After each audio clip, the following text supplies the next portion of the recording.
Hello everyone, I hope you're all doing fantastic. Today's video is going to be talking about the first 5 books in the Wheel of Time. That includes The Eye of the World, The Great Hunt, The Dragon Reborn, and The Shadow Rising. Lastly, but not least, Fires of Heaven by Robert Jordan. I am currently reading the 6th book and realized that I haven't done a review for the first 5 books in the series and really felt like there was a lot to talk about, and I think it would be fun to do like 5 books each, as there are 15 books in total including the prequel in the series. Then I could do 3 reviews of the entire series, and I thought that would be really fun.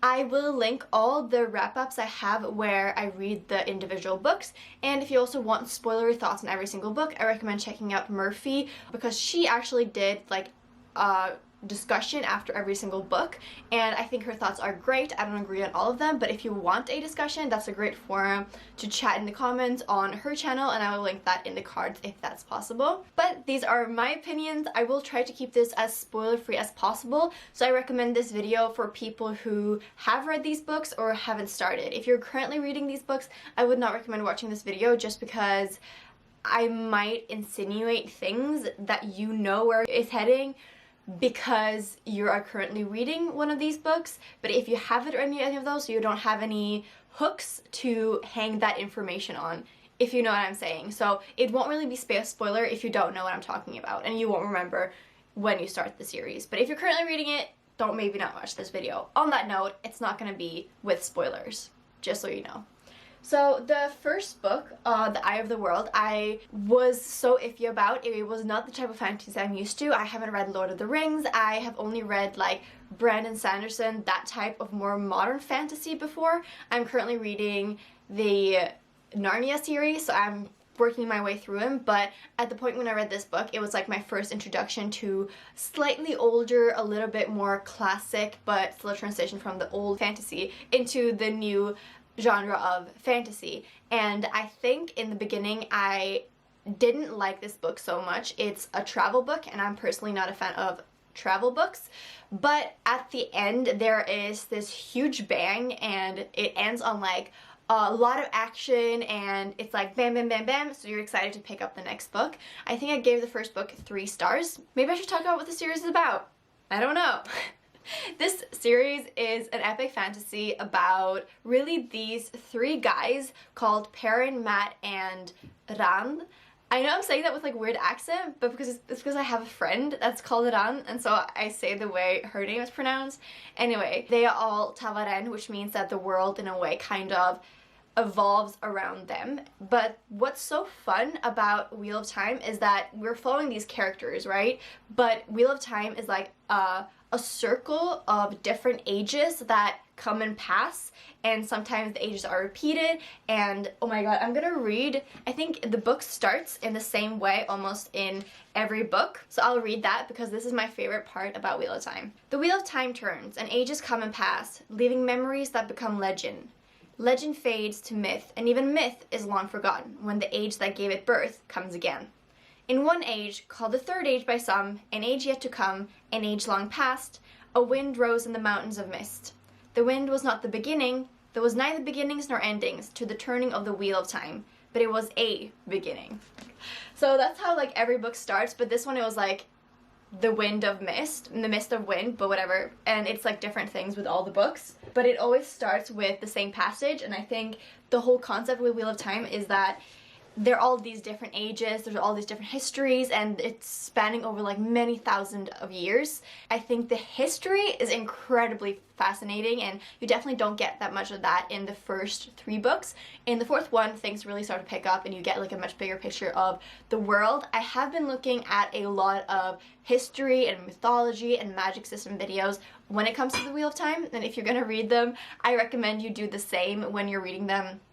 All the spoiler-free ones, of course, because it does give you like a better understanding of the world rather than just information you get from the book. So this series has a lot of characters, and everyone was telling me you need to take notes, and I was refusing to take notes, but I started to take notes of all the different characters I think midway through the 4th book, and I don't feel I need to like take notes on the history or like the information we get, but I do struggle a bit with the characters, also because names is a struggle of mine usually when I'm reading, and if you're experiencing the same, then I definitely recommend starting to take notes. If not on the first 5 books, after, probably on the 5th one you're going to want to take notes, only because Robert Jordan does this thing where if a character comes into a new setting and there are like 10 people in this room, he will spend an entire paragraph up to a page to introduce these like 10 to 15 characters like this. And sometimes the characters are important, sometimes they're not. He explains if they have a crooked nose, if they have a strange beard, if they have plump cheeks, if anything like that. He explains that for almost every single character that you meet, and there is no possible way, no human, unless you have some magic brain power, which there's some that do, you will not remember all those 15 people that you meet, and then the scene switches to another point of view, and then they meet another 15 people, and then you have to remember those. So I think that type of name dropping kind of happens in the 4th book, and then it continues throughout the series is what I have experienced so far. Like I said, I'm currently reading the 6th book, so I can't talk about anything more than after that. I think the magic system is very interesting. Like I said, I have not planned, how I said that? I haven't planned out this video. I'm just talking about a little bit of a rant on different things that I'm thinking about when I think about the series. In all, it is a bit of a struggle reading this series for me just because it's incredibly slow. It's incredibly descriptive. It has so many detailed descriptions of the clothes in particular. If there's like some sort of sword, or if there's like a veil that they're wearing, if there is like some embroidery, they will say like the embroidery was gold and fine and there was a sun and then you're like, why is this important? And at some level it is important if you want to like dig deep, but if you just want to enjoy the story, like those details are not that important. It can get quite tedious at times, and the plot can move quite slowly a lot, and I think the pacing in Wheel of Time in particular is a big issue, where the majority of the book is incredibly slow, and then you get to the ending and it's like bam bam bam bam, and then a lot of things are happening, you're like, whoa, that was so good, and then you want to pick up the next book right away, but it starts incredibly slow and you're like, whoa, and it just hits you like a bam how slow the beginnings are versus the end, and that's definitely a problem in my opinion. Another thing with the pacing that's definitely rushed are the romantic relationships. There are a few romantic relationships. I will mention the one that Perrin has. There is some tension with a person I won't mention, and it's like insinuated that, you know, like they're interested in each other, and then all of a sudden they get married and you're like, wait, what? How did this happen? That happens a lot. It's hard to make this video because Wheel of Time there's so many books and a lot of them are like 1,000 pages, and I feel like if I want to talk about everything it's gonna be ages. I think a lot of people, when they think about the series, is definitely like the magic system is vast, the world is vast, and the history is vast, and all that I think is my favorite part of the series, but a lot of time is spent on the characters, and there's I would say there's 3 female main characters and 3 male main characters, and these definitely shift slightly throughout the books, and there's new characters introduced that do become kind of the same amount of importance. Like, I mean, Jordan spends a lot of time on the characters, and especially the main ones, but all in all, I kind of also feel like I don't know them that well. It's this weird thing where he talks about them a lot, but there's a few that have strong personalities. Strong personality, I think Matt, strong personality, Ran is kind of becoming a strong personality, but he wasn't so much in the beginning. Also, I guess Elaine has a quite strong personality, but Avienda, oh my god, I'm in love with Avienda. I think she is probably my favorite female character, and Matt is my favorite male character. But the ones that have like a little, like Egwene, I'm not really sure who she is.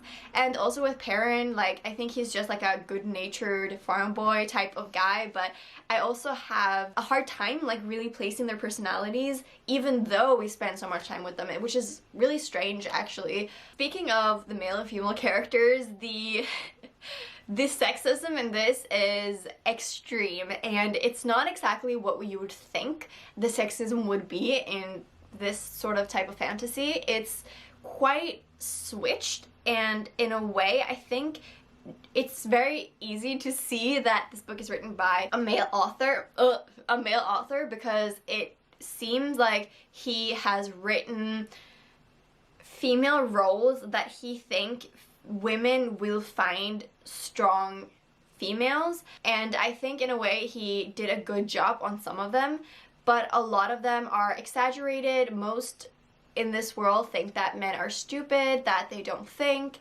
that they shouldn't take any important decisions, that they're lesser known in society, and this might just be this world, the way the women kind of think in this world, but it's also like a strange point of view on how he thinks women things. I don't know.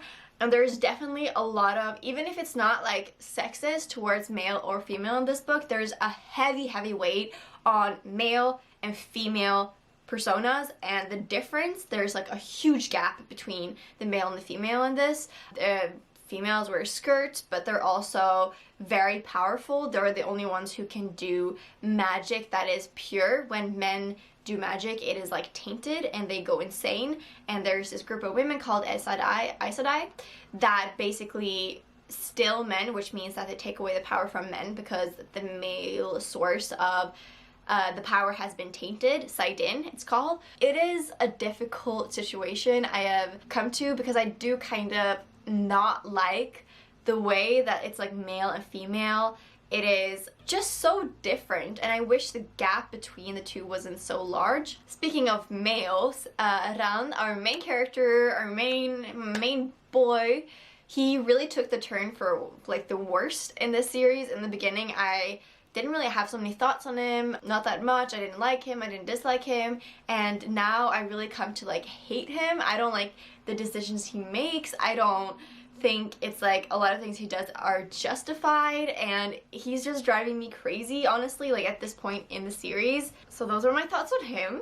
Another character that is like quite important in the first 5 books are Moraine, I think her name is. She is the Aes Sedai that kind of finds Matt, Perrin, and Ran and takes them out of their little small town and brings them out into the world, and she is there to guide Ran throughout his journey. In the beginning, she is definitely not so much like a likable character, but the end of the 5th book, that, I'm not gonna say anything, but if you read it, you know what I'm talking about. Stab. Am I right? That hurt. Anyways, what more does one have to say? Should I rank them? Should I talk about the different books? The first one I gave 3 stars.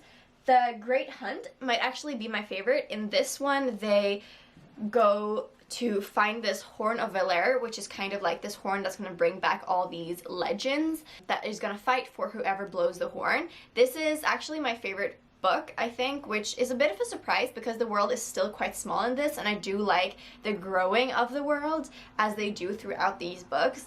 But this one in particular I think was fun. It had a clear goal, which I do find that a lot of the other books don't. Like, this book has a plot and a story in itself, and a lot of the other books do kind of blend together compared to this one, and I think that's why I like this one a lot.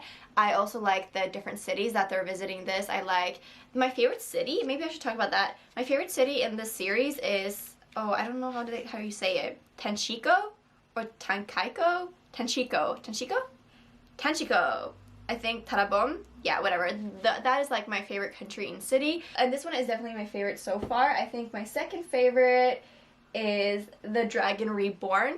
This one I think is really fun because they all meet in Tyr and everything leading up to that, and the new type of people they meet. The Ale, I think, are introduced in this, and the Ale is like the most interesting culture that you have in this series so far. I'm also very curious about Saldea, I think that's what it's called, is that? Which is like an island that is not even on the map, but I think their culture is not so much explored so far.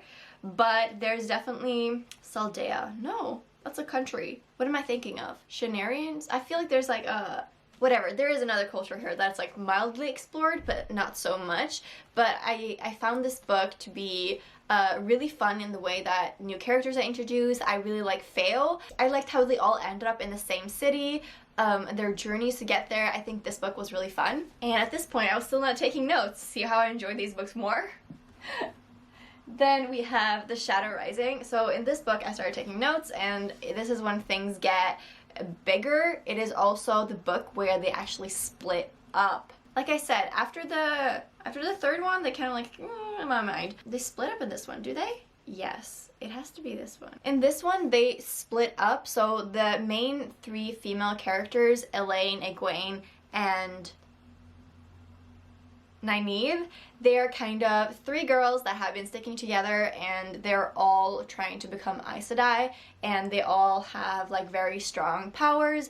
And in this one, they split up. That creates like a lot of different things. There is a romance where one of the women is basically handing over Ran to another woman in the beginning of this book, I believe, and it's so weird. And it's so like strange. Honestly, like all the relationships that Ran has are really strange, and the way that the girls that are like in love with him relate to him is so strange. I should not spoil that. Actually, everything I said is not spoilery, but I was gonna say something that was gonna be spoilery. Ran has a relationship with someone in this a little bit later, or in the beginning of the next book, and those two are the ones that I ship. The ones that I ship Ran with, actually, because that relationship is built up, that tension is progressed, and it's like the best portrayal of a well-written relationship that has so far occurred in Wheel of Time. It's probably why I ship it too, because as the reader you have time to get used to this relationship. In this one also, a new type of culture is introduced. These people who are on the sea and travel by sea. I don't remember their name, but that was also really interesting. Do I have any more notes on this? I do also love how later in the series, I think it's this one, fourth one and the fifth one, that the Forgotten or the Forsaken are brought in, and the Forsaken are basically like these people who have gone over to the dark side. I mean, this whole series is about this prophecy, the dragon, who is supposed to beat the Dark One, and the Dark One is trapped in a prison. That is like the basic thing. I mean, if you've never read Wheel of Time and you're watching this video, there's so many elements. Yeah, there are. Trust and believe.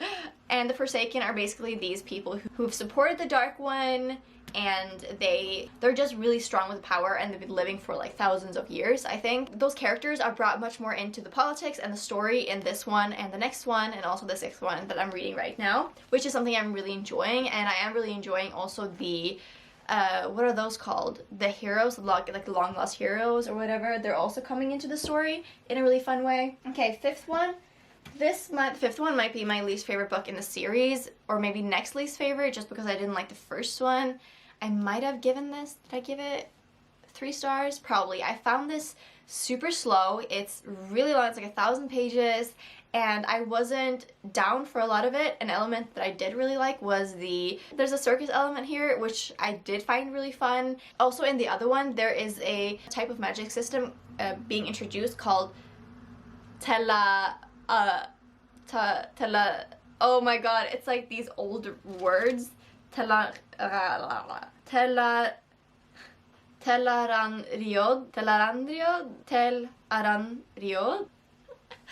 It is the dream world, which I think is super interesting, and that magic is explored a lot in this, and these characters that have not been separated meet in the dream world, which I think is really fun, and the possibilities that happen there are really fun. I also like the Sangreal, Angreal, and Tarangreal element of these magical objects that can enhance the magic, and I do really enjoy how that is also being explored in this, and how Elaine is getting more and more connected with these, and she's trying to research that type of element. I think in general, what I like about Wheel of Time and in fantasy in general is when the characters are trying to explore the magic that already is there, or they're trying to figure out more, because the Wheel of Time has a certain element-based magic system, like water, wind, that kind of thing. But there's a lot of magic that can happen outside of that. So there's like a lot of elements that are not explained. There is, what are those called? Also in the fourth one, the previous one, the book is almost basically all about Perrin, and in this one, Perrin isn't even in the story, like zilch, at all, which is so weird. But I'm not a big fan of Perrin, and I'm a big fan of Matt, so I didn't really mind. But what was I gonna say though, there's also these like way gates that can take you from one place to another, and in this one, Ran learns how to basically teleport, which is also like not really explained. So there's like a lot of elements, and these books also have these Trollocs, and I think the Trollocs is my least favorite dark creature. There's all these different dark creatures created by Dark One, and not created by the Dark One, it's actually created by another guy that I just forgot the name of. So there's like Trollocs, there's like Myrddraal, I think, and I think Myrddraal is definitely more interesting, and in the sixth one there is like a special Myrddraal character, but I won't talk about that right now. But the Trollocs element is like a little bit used up, also because it's almost exactly like the creatures from Lord of the Rings. Actually, another element that I do really like about the Wheel of Time is the steading element and the Ogier element, and Loyal is one of my favorite characters. He is an Ogier. He is not in the fifth book, I believe, but in the sixth one they get introduced again, so that's fun. But in general, I really like that. I really like how they're so connected with nature. They live longer and they're like children when they're 80 years old, and that's really fun. Loyal is just like a really great character, and he is writing a book called The Dragon Reborn, which I'm thinking might be these books, but it doesn't always make sense because he's not there to experience all of them. I don't know. Anyways, I think Wheel of Time is, for me, it's definitely been a struggle because it is incredibly slow, and everyone talks about him like at this point the fourth book should have been my favorite, or this, like, some of these books at least should have been my favorite, and at this point like none of them has reached close to a 5-star. They're incredibly slow, the pacing is not my thing, and it just has an element of boredom that I struggle with. Oh my god, Ella just did a flop. Isn't that just so cute? She's so cute. Are you gonna stretch for us, honey? Just in general, like, it's a 14-book series, which is a lot, and a lot of people talk about how the 10th book is the worst, and then the 8th and the 9th is also kind of like the middle book syndrome reading slump, and it kind of middle book syndrome slump books, whatever. It scares me a little bit because I haven't been enjoying it that much, and in a way I'm wondering if it's worth it because they're all like 1,000 pages, you know, and it's a lot of books, a lot of pages, and I'm wondering if it's worth putting myself through that struggle. But now I'm also really curious about the last 3 books. Originally, I'm reading it because the last 3 books are written by Brandon Sanderson, and I heard the 11th book is the best one, which I am really looking forward to. That is going to be good. But so far, I'm a little bit exasperated with the series. It's not as enjoyable to read, even though it's like satisfying to have read it, and all the knowledge and history and the world that opens up to you when it comes to reading fantasy is amazing, and I love that element. But when I'm sitting down and when I'm reading it, it's seldom that I'm like captivated by the story. Sometimes I am, there's definitely times, but in general it's a bit hard, and I don't really think people talk so much about that. It's not that I'm too dumb to read the series, it's not because I'm too impatient. I think I've read a lot of like super slow series. Like I read Hyperion, which is like, oh, a thick one, not a thick one, but like anyways, I feel like this whole video has just been me rambling. So I guess that's the end of this video. I hope I don't think I spoiled anything for sure. I am happy that I'm reading it. I definitely hope I like it more. And one thing that I can say for sure is that it does get better in the sense that it's fun when things become big and vast, but in general, the politics in this are not my thing. The history, the magic is definitely more interesting, and will I leave it at that? Yes, I think that is the end of this review. I hope you guys liked it, and if you have any questions about Wheel of Time as before you read it things, or what I thought about the book specifically, what I think about this person specifically, let me know in the comments so we can talk more and chat more about it there. And I hope you guys enjoyed this. Tell me if you're reading Wheel of Time, tell me if you read about Wheel of Time, and what your thoughts are. I will talk to you guys soon. Bye!